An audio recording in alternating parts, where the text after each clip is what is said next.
Germany का एक खूंखार तानाशाह एडोल्फ हिटलर का इतिहास आपने जरूर पढ़ा होगा। एडोल्फ हिटलर का जन्म 20 अप्रैल 1889 को ऑस्ट्रिया में हुआ था। हिटलर ने अपनी प्रारंभिक शिक्षा लिंज में प्राप्त की।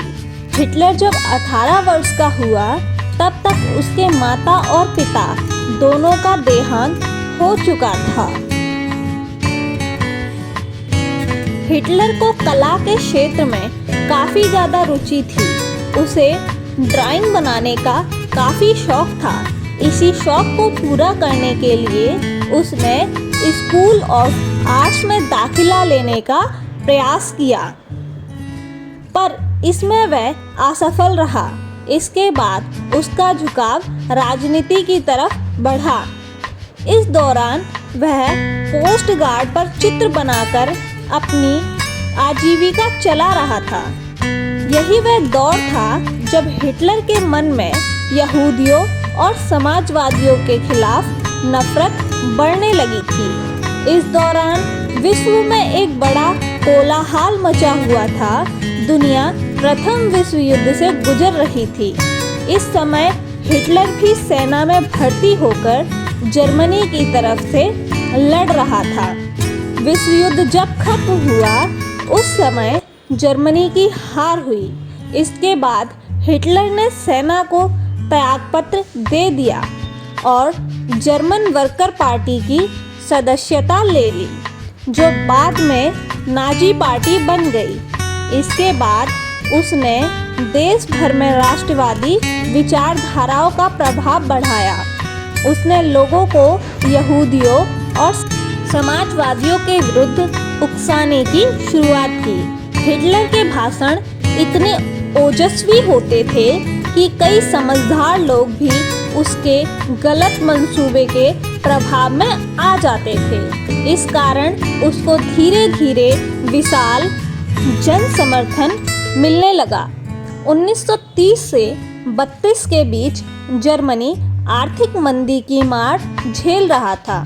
गरीबी और बेरोजगारी का प्रभाव बढ़ गया था। हिटलर ने इसका सहारा अपने प्रचार प्रसार में लिया और उसे एक व्यापारिक जन समर्थन मिलने लगा।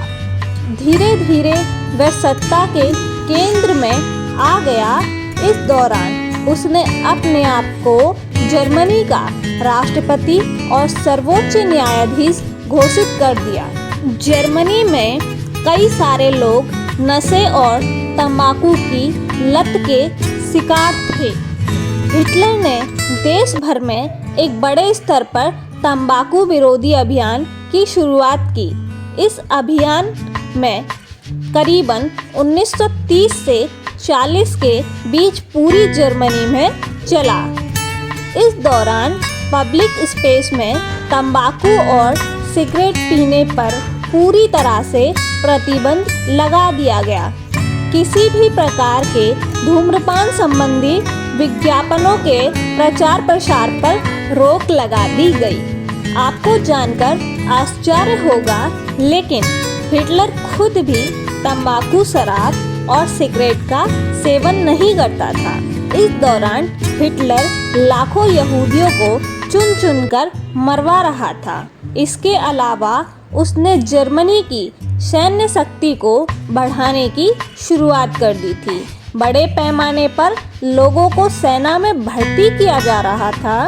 इसके बाद हिटलर ने कई सारी संधियों को तोड़ दिया। अपनी विस्तारवादी नीति को आगे बढ़ाने के लिए उसने कई देशों पर आक्रमण भी किया। इसके चलते द्वितीय विश्व युद्ध की शुरुआत हो गई। हिटलर का विस्तार और शक्ति दोनों काफ़ी तेजी से बढ़ने लगी। इसे देखते हुए कई बड़े देशों ने हिटलर को हराने के लिए संधि कर ली और साथ मिलकर उसके विरुद्ध लड़ने लग गए। इसके चलते प्रभाव कमज़ोर होने लगा। अंततः 1945 में जब अमेरिकी सेना जर्मनी में हिटलर को पकड़ने के लिए घुसी तो उसने अपने आप को गोली मारकर आत्महत्या कर ली।